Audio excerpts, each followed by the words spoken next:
US Navy used $1 billion sniper to intercept a 900-foot cargo ship near Strait of Hormuz in the Gulf of Oman.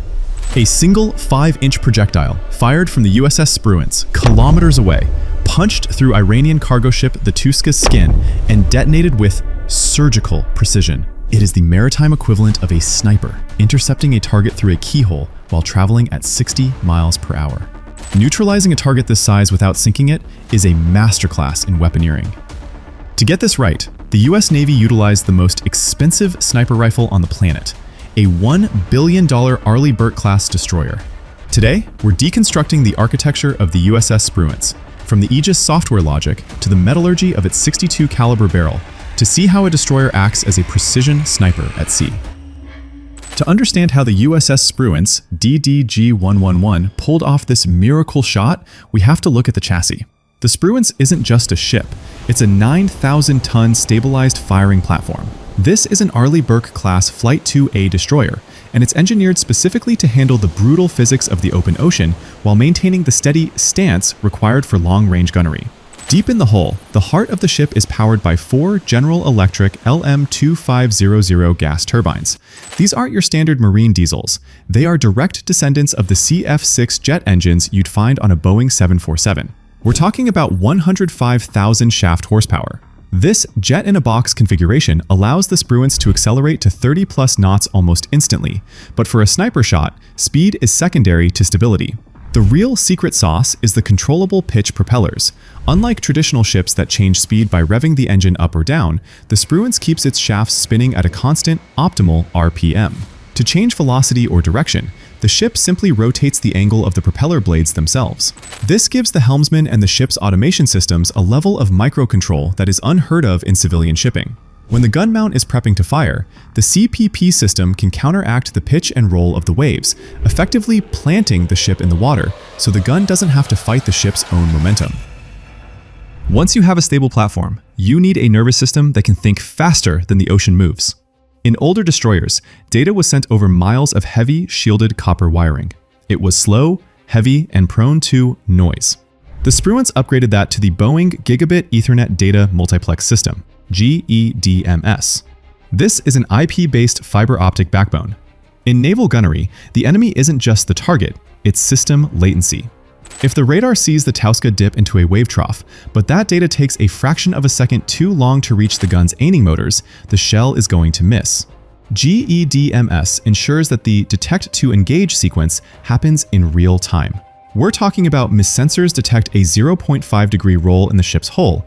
The GEDMS backbone delivers that correction to the gun mount instantly. Without this high-speed digital architecture, trying to hit a 10-foot engine room from kilometers away would be like trying to win a high-stakes FPS game on a dial-up connection. Now we get to the brain, the Aegis weapon system. The eyes of the system are the AN/SPY-1D radar faces. Those 4 hexagonal arrays you see on the superstructure are passive electronically scanned arrays. Unlike a traditional rotating radar that only sees the target once every few seconds as the bucket spins around, the SPY-1D provides 360-degree continuous surveillance. It never blinks. It has a constant, high-fidelity lock on the Touska, tracking its exact speed, heading, and even the way it's pitching in the swells. But the radar only tells you where the target is. The MK-160 Fire Control System, FCS, tells the shell where to go. The MK-160 is a ballistic supercomputer that calculates the predicted intercept point, PIP.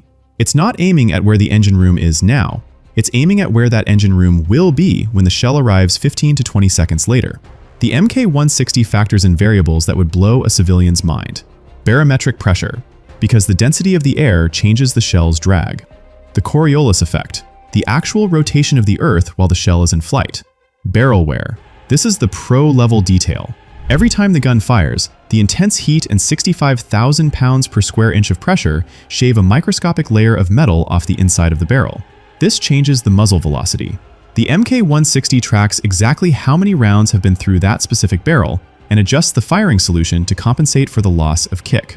This level of detail is why the Spruance could pick out the engine room of a 900-foot ship and leave the rest of the hull untouched. Now that we've deconstructed the brain and the nervous system, let's talk about the business end of this $1 billion sniper rifle. Precision ballistics. the Mk45 Mod 4 sniper. If you look at an older Arleigh Burke, you'll see a 54 caliber barrel, but the USS Spruance carries the Mod 4 upgrade, which features a 62 caliber barrel. In naval terms, caliber describes the length of the barrel relative to its bore diameter. By stretching the barrel an extra 40 inches, the Navy unlocked a massive ballistic advantage. Here's why those 40 inches matter. Dwell time. A longer barrel allows the expanding propellant gases to push the projectile for a longer duration before it exits the muzzle. This results in a significantly higher muzzle velocity and, more importantly, a flatter trajectory. In long-range shooting, a loopy trajectory is your enemy because it increases the margin for error. A flatter shot means the shell spends less time fighting gravity and wind, allowing it to punch through the air with the stability of a dart rather than a falling rock. But you can't just make a barrel longer and call it a day. You have to deal with the physics of 65,000 pounds per square inch of internal pressure. The interior of the Mod 4 barrel is lined with high-grade chromium plating. This isn't for aesthetics, it's a metallurgical necessity. Chromium reduces friction and resists the extreme thermal erosion caused by high-velocity rounds. This ensures the barrel maintains its rifling integrity for up to 8,000 rounds. That consistency is what allows the Spruance to achieve a first-shot hit on a machinery space from kilometers away. If the rifling wears down, the shell starts to tumble or drift, and you lose that sniper-grade precision. Terminal weaponeering. Hitting the Touska is only half the battle. If you use the wrong ammunition, you either do 0 damage or you breach the hull so severely the ship sinks. In a typical shore bombardment, the Navy might use HECVT, Controlled Variable Time Fuses. These are proximity fuses that explode above the target, fragmenting across the deck on the deck with shrapnel. That wouldn't work here. The Spruance likely utilized HE-PD, point detonating fuses. These shells are designed with a hardened nose and a slight delay. When the shell hits the 30mm mild steel hull of the cargo ship, it doesn't explode on contact. Instead, its massive kinetic energy allows it to cookie cutter through the outer skin.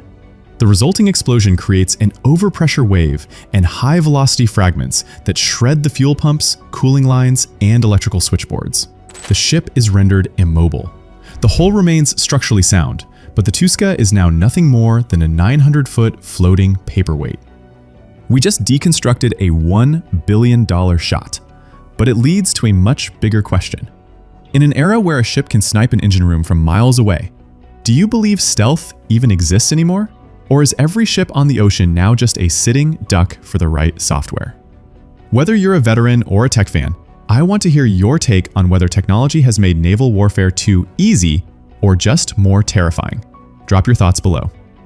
If you enjoyed this technical breakdown, please hit subscribe and that hype button. It's a massive help for our channel's growth and keeps this content coming. Most importantly, thank you for sticking around until the very end and investing your valuable time with us. It truly means the world.